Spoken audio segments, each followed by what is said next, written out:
everyone. I hope those of you celebrating July 4th are having a fun weekend. I got to see Pup, my sister, yesterday, so it's been a very good weekend for me. And today I thought I would talk about some foundations and kind of the hits and misses in terms of foundations, a couple of foundation combinations, some that have been really good for me, some that just haven't worked so well. One of them I'll be able to demo for you and show you going on today. I just have my skincare on at this point. But yeah, just get you up to speed on some of the things I've been working with lately. The one I'm going to try on and the first one I'm going to talk about here is really my favorite. And I mentioned that I was wearing this combo in a video. I remember I was putting on the Hydrating Camo concealer and I said I'm wearing the combination of the Maybelline Perfector 4-in-1 with the Wet n Wild Bare Focus Tinted Hydrator on top. These are both products that individually I've raved about over like maybe the last couple of years, definitely the last couple of years for this baby. And they just pair so well together. And it's one of those combos you might not consider necessarily just because you're thinking, well, this is a light tinted moisturizer kind of glowy product already, but they look so pretty together. So the Perfector 4-in-1,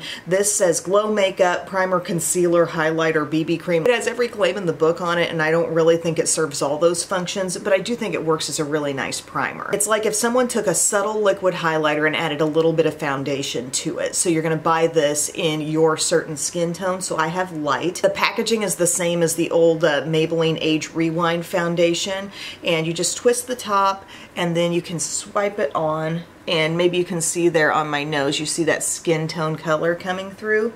And one of the really cool things about this product is that it's very thin. So it's not adding a lot of weight to your skin. It's not really adding a ton of moisture. You got your skincare underneath to do that. But it's just giving a really pretty, refined glow to the skin without flecks of glitter, without attracting attention to problem areas. That teeny bit of coverage that this has, I think, makes it a really flattering product. So just in itself, I think it's very beautiful. Then you put the Wet n Wild Bare Focus Tinted Hydrator on top of that. Now this does not contain SPF, neither of these products do, so make sure the sunscreen is going on before these.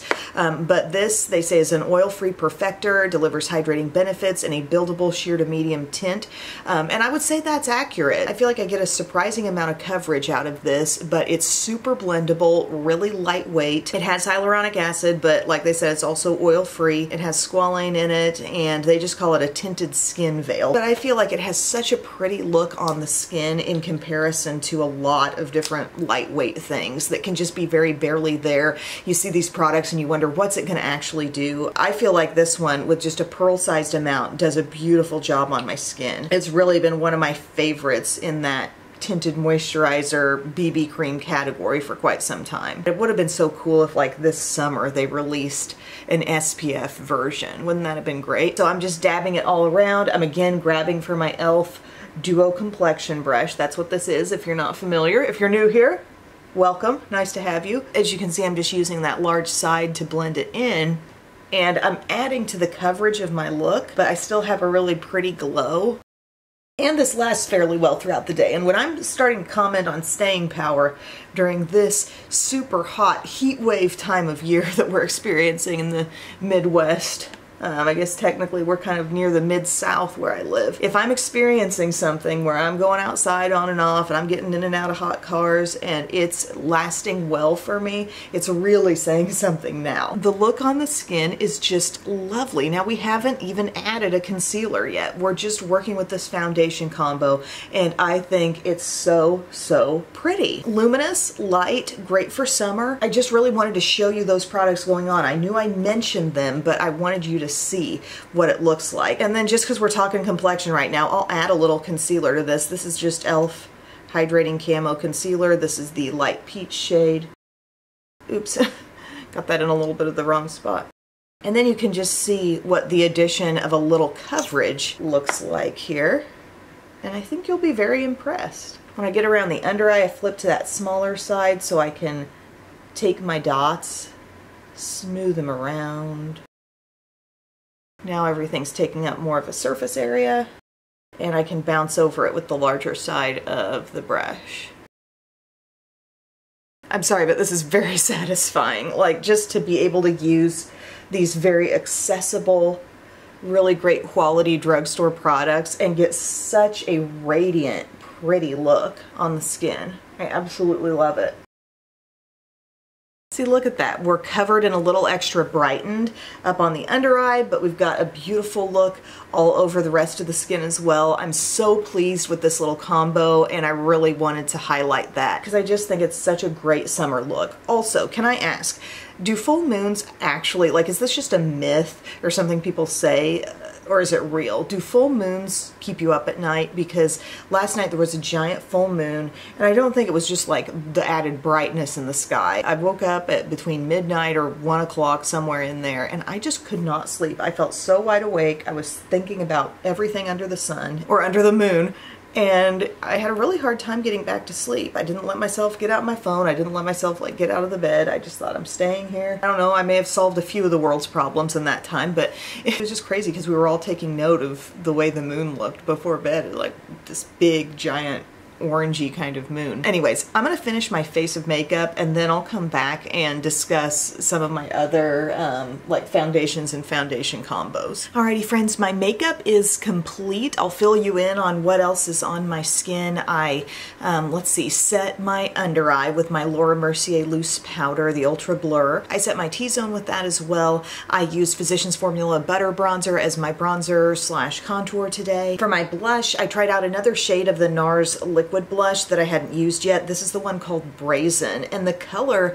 is actually a little more potent, it seems like, than some of the others I've used. It looks like this, very peachy. It doesn't necessarily fit like with the eye. You might have thought I was gearing up for something really warm and toasty paired with that cheek, but I think it still all works. On top of that, I used some of the Balm Third Date blush, and this is kind of just really shimmery and light. It almost feels like a blush topper. It also has like a soft, very gentle, peachy look. I feel like the highlight today is absolutely beautiful. It's a rediscovered love. I've been using this the last few days. It's from Buxom, and it's their White Russian Glow highlighter, and it's so pretty, and it looks really kind of dim and not so great in the compact, but on the cheeks it has this really icy brightening quality, so I love that. On my eyes, this is day 2 with the Too Faced Cosmic Crush palette, and as you can see, I'm wearing some of the purple, some of the black, also some of the silver. I'm not loving this one so far. Both looks I've done with it have been good, but not wowing me, but again, this is just day 2. And then for my lips, I'm wearing On the Grind. Is that what this is? Yeah, from Maybelline. That's my overall color. And then I have some of my Neutrogena Hydro Boost Gloss. This stuff feels so good. I've got some of that on top, and it just kind of lightened up the color of this a little bit, and the shade is Pink Sorbet. So back to the foundation chat. I have another combo that worked really well for me. It looked absolutely gorgeous on the skin. If you saw my recent Sephora video, you know I decided to try the Kosas Glow IV. It's the vitamin infused skin enhancer, so like a really glowy primer, the glowiest that I own for sure. Even with just a small amount, you're like, wow, my skin's really glowy today. I have the shade Illuminate, and that's described as sheer light medium champagne, and it's really beautiful on the skin, but it's just highly glowy, and I've been having a good time like experimenting with different foundations on top of that. And a couple days ago I used my Wet n Wild Photo Focus. This is the matte version, and I've loved this one for a long time. I'm a big believer in this one. I wear soft beige, and I think it's a stunning foundation. On top of this, it was a really pretty combo, and it wore really well also. I would say if you have any kind of glowy liquid highlight, and maybe it doesn't have to be exactly this one, this is on the extreme end, but consider pairing it with this one. It was a gorgeous look. This overall, I mean, while it is a matte foundation, it's not too chalky and dry looking. So many people love this one, but something about that glowy primer underneath it made the skin look amazing. So just consider that. You might be thinking, well, what about the Maybelline Perfector 4-in-1 underneath? That would be a pretty one too, but I mean, you could try even glowier and see if you like the look. I really thought it was awesome. Another liquid foundation that I'd kind of rediscovered recently, I've talked about this a lot. I know it's won an Emily Award in the past, but in terms of foundations I own, this is like top tier for staying power. It's Born This Way Matte from Too Faced. It works so well. I feel this is so underrated. It's relatively thin. It's not hard to blend in whatsoever, but it's full coverage matte, and you can take this out to your hot summer ball game and trust that you're gonna come home still with a makeup look on your face. And it really stays looking fairly fresh. fresh. I'm always impressed by this. I know it will give me a good look any time of year, but it really can withstand the heat and humidity also. And I'm not sitting here saying, oh, that's the only one that performs that way, but just recently, you know, as I go through and I work with different foundations, it's just been a rediscovered moment, you know. I took the cue from someone on TikTok and tried my infallible Fresh Wear powder foundation as under eye setting powder, and it actually worked really well. I was not expecting it to work as well as it did. I did pace myself on application knowing that this is kind of a thick, full coverage powder, but I think it's all about the shade you have. The color I have right now, this True Beige, definitely can work on my under eye. I'm not wearing it there today. I should have put it on today to set concealer to show you. But if the shade you have this in is just a little too dark, I don't think it will benefit you at all. But it actually looked very fresh on the under eye. It really made it look flawless, but I'm talking, I just got a minimal amount on like a triangle puff, just blotted it on over concealer, and I was like, whoa, that does look really, really good. And the girl I saw using it was somebody on TikTok, and she had her powder, but then she said like she would use a deeper shade for all over her face, or you could just use another powder entirely. I only own this one color, and now during the summer it actually looks really good on my under eye, so just wanted to share that worked. And then I got a couple things that didn't work so well for me. Number one, I thought I liked this stuff. I thought this was good for me. The e.l.f. Camo CC Cream, I think it's a good product. You put it on, it's got all this coverage. It kind of reminds you of the IT Cosmetics CC Cream. This one has SPF 30. It has collagen peptides, niacinamide, but I swear this broke me out. What happened? Do I just need a new one? Is it just too old? I've used a lot of this. My shade is light 210N. It always looks good on my skin, but I think something has gone down with this one. Something has happened, because not only do I think it caused some breakouts, it just didn't look good by the end of the day. And I am putting this stuff through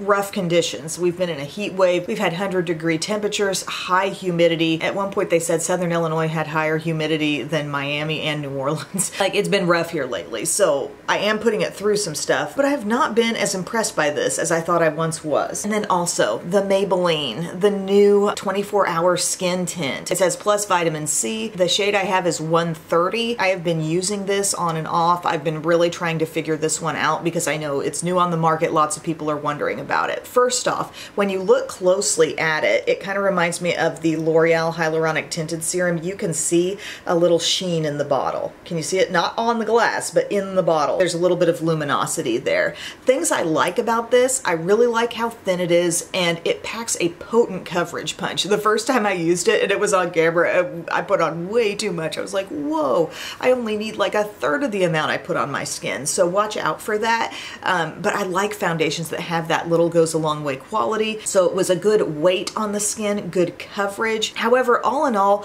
not really solid staying power for me. I noticed a lot of collecting around my nose, looking really obvious and kind of broken up all around this area and kind of merging out onto the top of the cheek as well. I just thought this does not look attractive, and this was not even by evening. This is by like afternoon time, you know, the nap time period when I have a chance to slow down and actually see like what's going on with my skin. I've said it several times in this video, I'm putting this through rough conditions. It might do better another time of year. But I've also worn my L'Oreal True Match Hyaluronic Tinted Serum during this span of time, and it continues to slay for me. It continues to do so well. So if you've got that and you're thinking, do I need to grab this new one from Maybelline Superstay? I would say you don't need to. That's my personal opinion. The L'Oreal Hyaluronic Tinted Serum also has the lightweight quality, also has the beautiful look on the skin, does more coverage than you think it's going to do, and it doesn't feel tacky or sticky. This one also does not really feel very tacky or sticky on me, but that one can look flawless on me all day. This one cannot, so that's the difference for me. So guys, that's my story about foundations and the stuff I've been liking lately, not liking lately. I really think it's important to do a video like this time of year when we're putting it through some of the hardest conditions outside, because it's tough, and we see day in and day out people getting on camera, people putting something on, immediately falling in love with it because yeah, a lot of things look great when you first put it on, but who cares if it's not going to wear well and stand up to a little heat and a little sweat, you know? It's got to function for us throughout a day, so that's important to me, so that's why I wanted to share. Thank you guys so much for your time, and I will see you again very soon. I love you. Bye.